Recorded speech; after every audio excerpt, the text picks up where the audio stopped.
barimo bakonya gonchoreria ebirengo byabo byegasikira umwaka. Mheshimiwa Ruku nigarengeko ya kwanaiga ase omoiga bokorwa chi certificate ko chiase haba orokiwa ba human resource ime yomochi o Nairobi. In the exercise of my professional duty,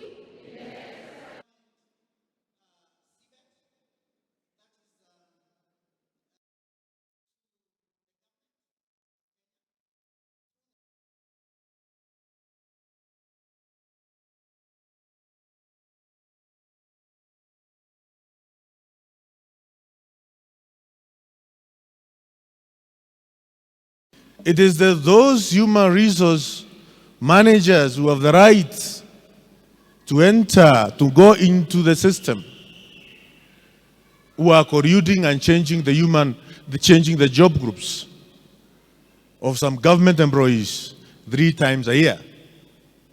So when we see that you are taking your time to get certified so that you can ensure ethical conduct in your profession, you are there to aid. If we embrace professionalism, then it means that HR, the workforce, is going to be more competent, more ethical, and we can avoid vices like corruption, imprudent use of resources, and therefore we see this as a build-up or strengthening our economy through human capacity. I would want to urge my fellow HRs to, come on board, get yourself certified. It is worth it.